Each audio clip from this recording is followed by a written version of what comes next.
In the previous video we saw how when building the basis of a stronger king's power in France, the model called absolute monarchy, that building was faced with some resistance by the other important actors of governance in France, and most importantly the nobles.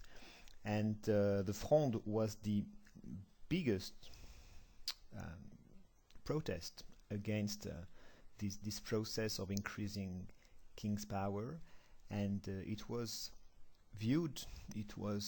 observed by a young king, Louis XIV, which would become the main builder of this system of absolute monarchy that would be a source of inspiration for other states in the world.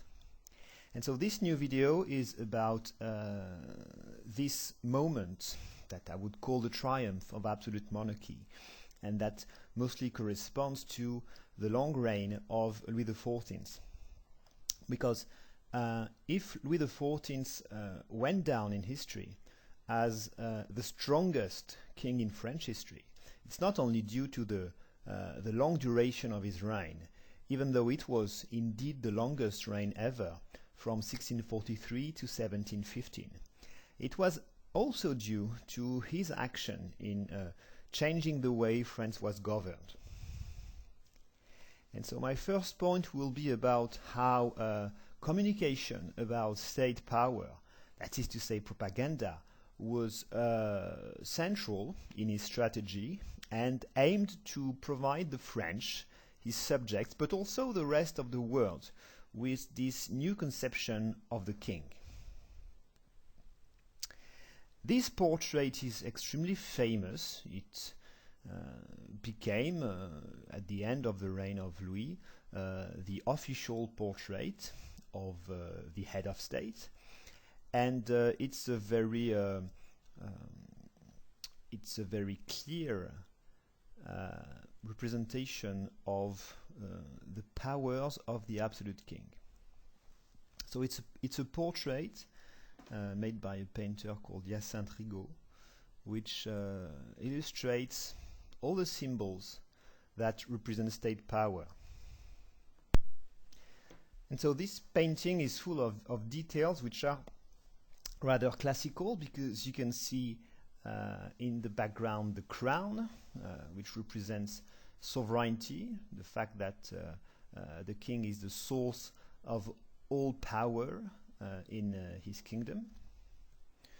Then you have the hand of justice, another very traditional representation of this essential power of any monarch.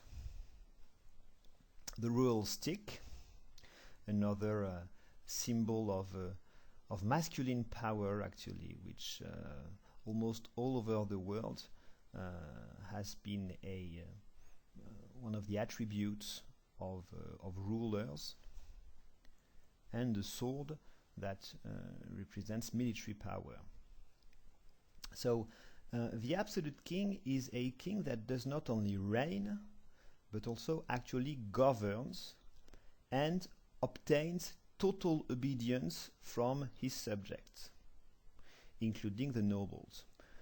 This, I think, could be a definition of absolute king.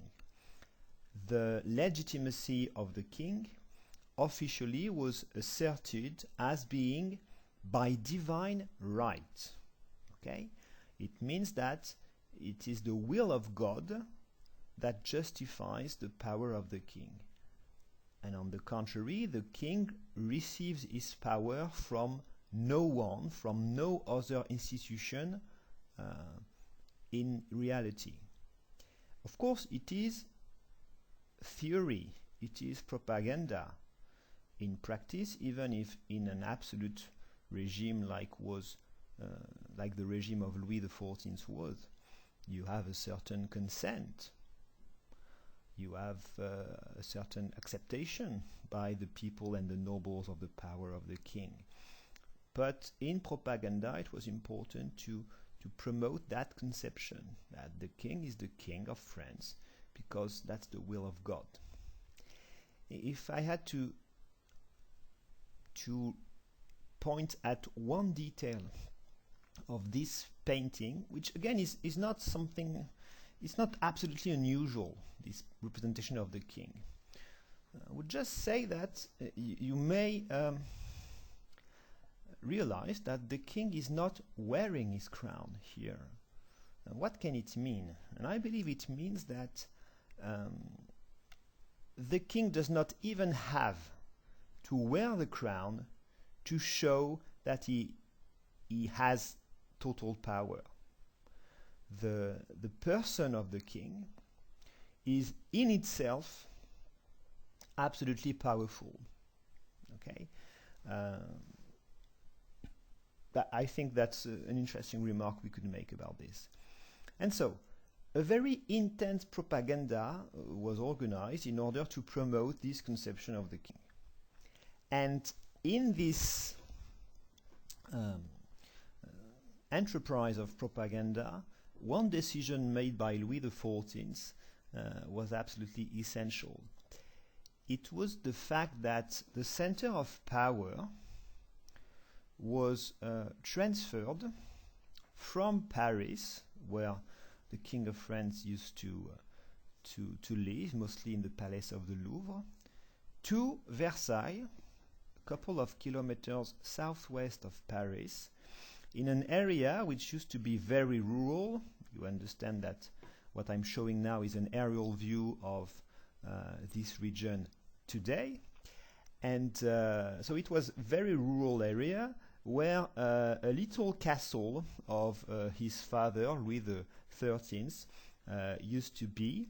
And King Louis XIV wanted to enlarge this castle of his father and create in Versailles a new center of power, a new monument that would make his absolute power visible in space. And it was so huge that you can still today see it from above. Under the name Versailles, you can see here a cross, and if we zoom, you will see that the way space was reorganized really aimed to give a political message. So in order to realize where are the different components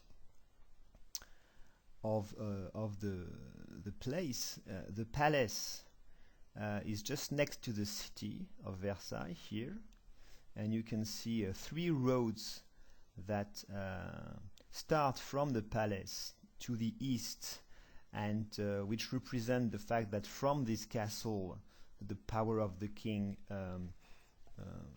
spreads all over the kingdom. Then you have the gardens, extremely famous gardens, which were made by the king's gardener André Le Nôtre in a style that became famous all over the world as French style. And the French style of gardening, as opposed to the English style, is really a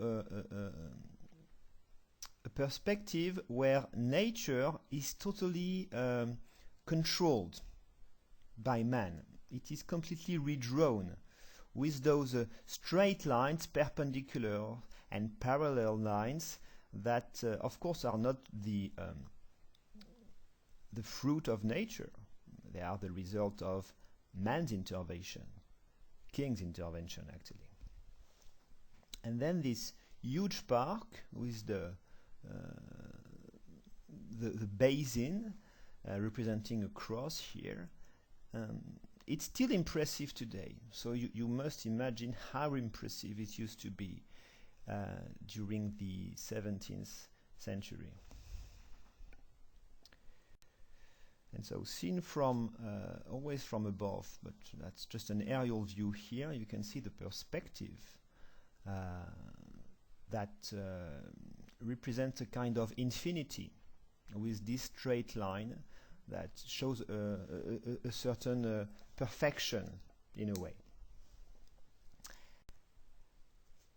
The other view, you can see the 3 roads starting from the castle and joining symbolically all parts of the kingdom. Inside this palace and these gardens,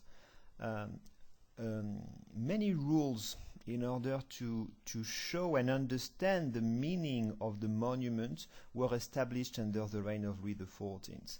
On this painting, if we zoom on the bottom of the painting, you can see that it was in the end of his life, at the end of his life, so he was old.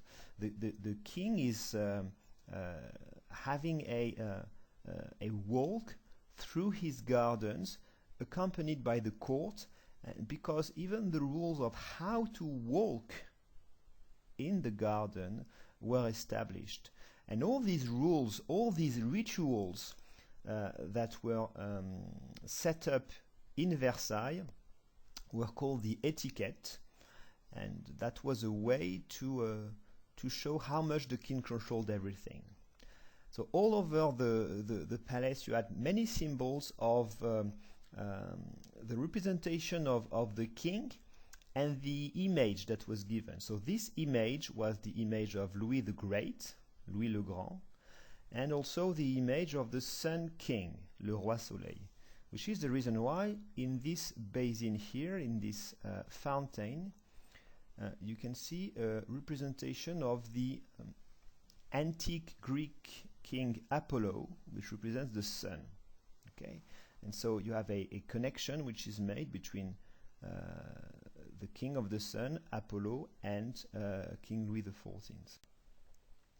Inside the palace, you had the famous Great Gallery, also known as the Hall of Mirrors, which was a way to represent the greatness of the king's power, and for it to be seen by the nobles of France. Of course, everybody in the kingdom could not visit Versailles in those days, but what was important was to show this power to the nobles and also to foreign visitors, so not tourists, but other heads of states and governments. And it was important that all the courts of Europe could see and admire the power of the King of France. And this image of Louis the Great, of the Sun King, was spread all over the country, for example, by the very classical use of coins, which already portrayed the emperors of Rome in antique times. And so under absolute monarchy, you had the head of the king on the coins. That was perfectly logical. The image of the Sun King here in Versailles, but that could also be represented in other parts of the kingdom, and many statues showing the king as a victor or as a military leader. Here again, Louis did not invent anything. You can also see statues of his predecessors on horses. But anyway, that was really under the reign of Louis XIV that the promotion of arts in the service of monarchy was pushed to its highest point. And music was also used with the composer Lully, theater with Molière, which was really supported by Louis XIV. The promotion of arts was also seen as a way to increase the prestige of monarchy. So that was for the communication, the propaganda. And now I will examine more specifically the actual changes that were made in the way the king used to govern.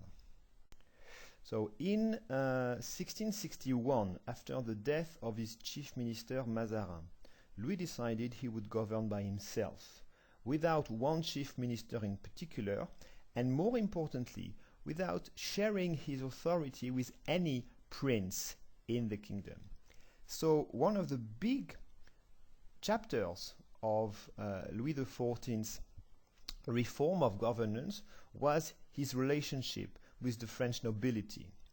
And Louis XIV really managed to tame the high nobility, which means to pacify the nobility that had been very, you know, conflictual, protesting a lot during the Fronde, and in fact to disempower nobility in France, to remove their power.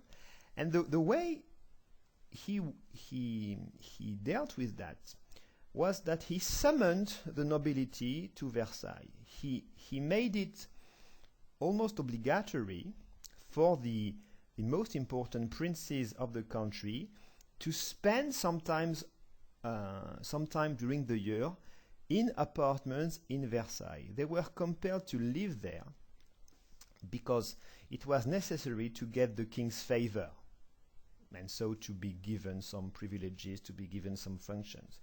So that was his magic trick, in a way. He managed to put the nobility under his heel, under his power. He also reorganized his councils. We saw previously in this lesson that kings of France had to accept the presence of important princes at different functions in their government. This is what is shown in green here. Louis XIV really reduced this legitimacy of the high nobility to be present at the head of state. He was really actually appointing, which means nominating, the people he wanted in really reorganized councils, several councils depending on the field of policy that were concerned. So a council for finance, a council for justice, a council called Conseil des Dépêches about the administration and the police affairs, for example. He had no major chief minister, but one name must be remembered, and that's the name of Colbert, who was the Controller General of Finances in France, so Minister of Finance, who played a great role. But, you know, contrary to Mazarin or Richelieu, Colbert did not deal with anything.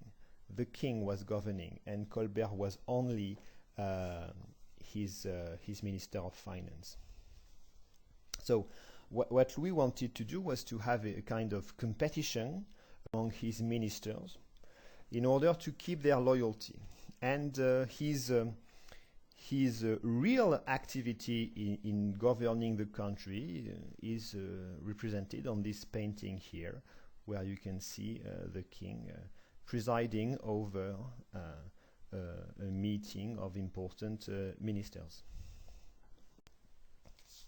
Now, if we have a look at the structure of administration, again, I am showing to you this chart, which I made in order to show you the importance of parliaments and intendants that were there to record the law and to enforce the law all over the country. Well, under Louis XIV, we can really say that the power of the intendants increased because they represented the authority of the king, while the power of parliaments decreased. And in fact, Louis XIV really set new rules to the parliaments, totally limiting their right of remonstrance, which almost vanished. Another way, he did not have to impose his will by any lead justice anymore. He did impose his will on parliaments. So this is how monarchy became absolute. And the administration was even more strong and even more centralized under him and with the active role of Colbert. At the domestic level, the goal of the king was also to reinforce the unity of the kingdom.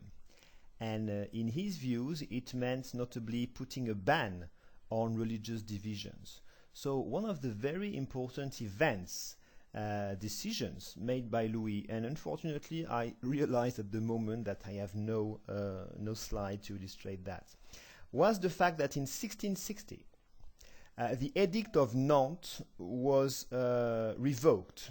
It was called the Edict of Fontainebleau. It put an end to the toleration of the Protestants, the Huguenots, provoking their massive emigration, and notably to England.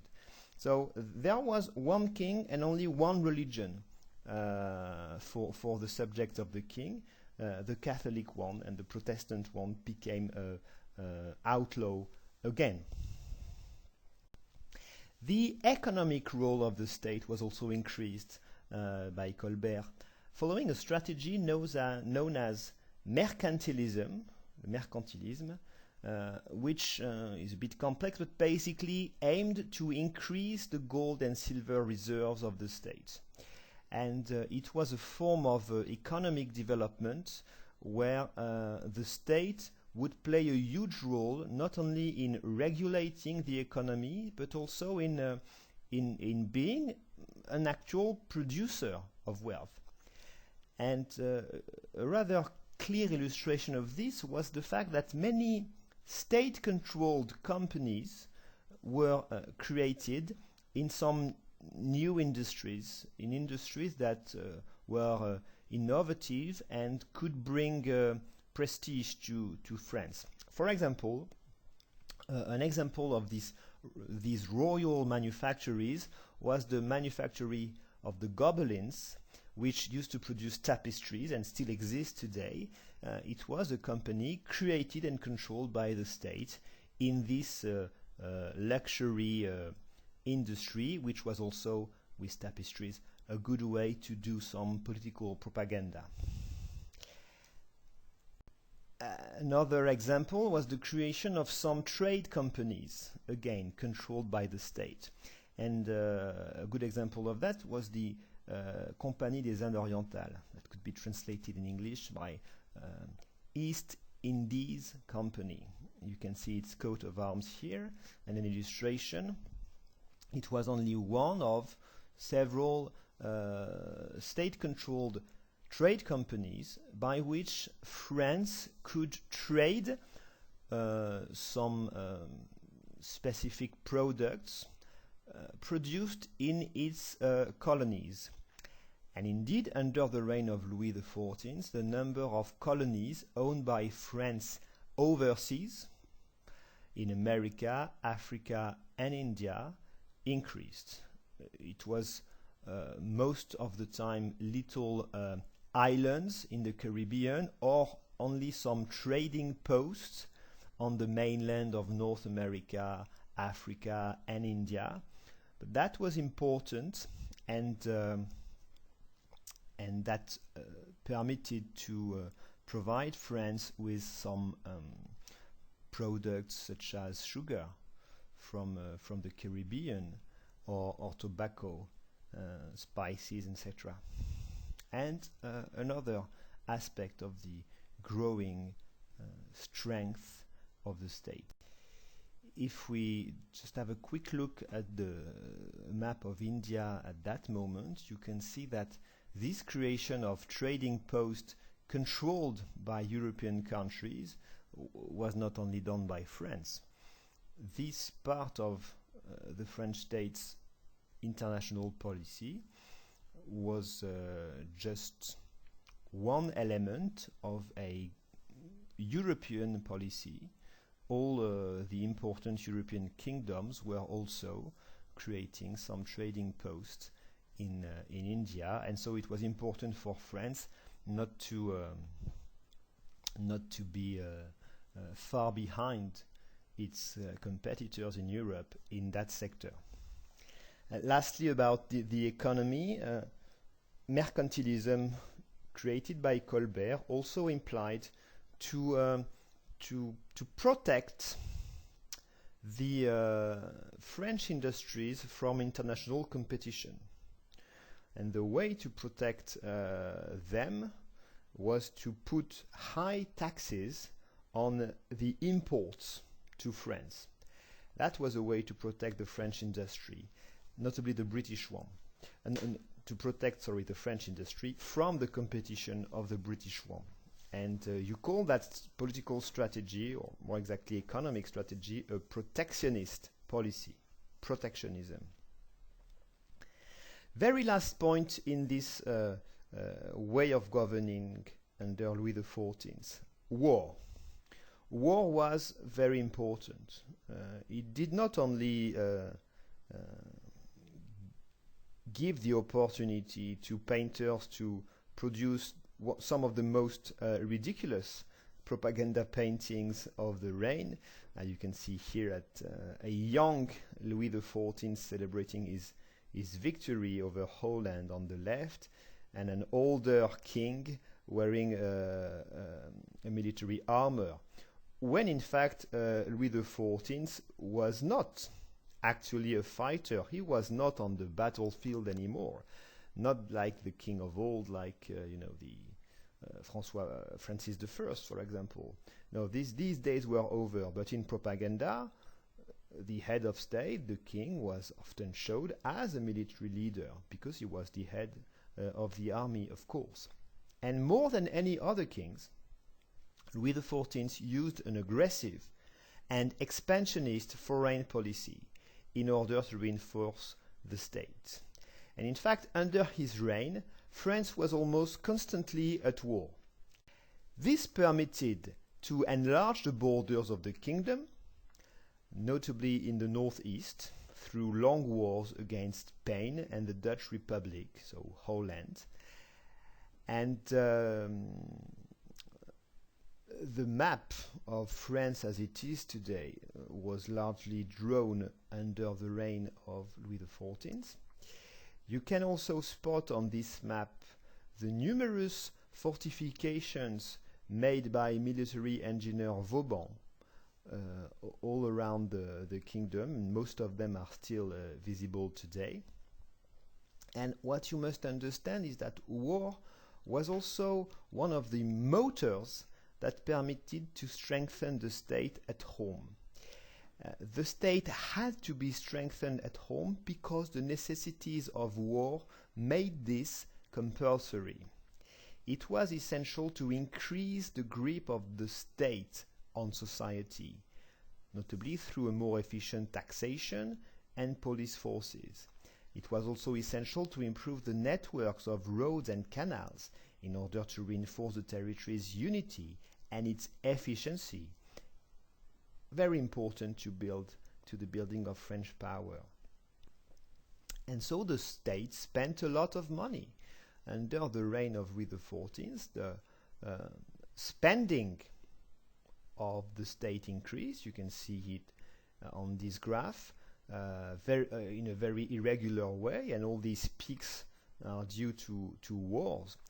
And so because the state was spending more money, well, it has to increase its revenues as well. So it means the increase of taxation and also of debt, which is not something I will examine in detail now. So by seeing this growth of the spending and revenues of the state, you can see how the French state grew under the reign of Louis XIV. And he was really the king that managed to greatly increase the power of the crown in France and also the influence of France in the world. When he died in 1715, which is represented by this painting here, he's supposed to have said, "I'm dying, but the state remains." That was true because absolute monarchy would survive to the death of Louis XIV, at least. Well, not at least. Well, it did survive only until 1789. But what is sure is that the French state has survived ever since, even though he became a republic later.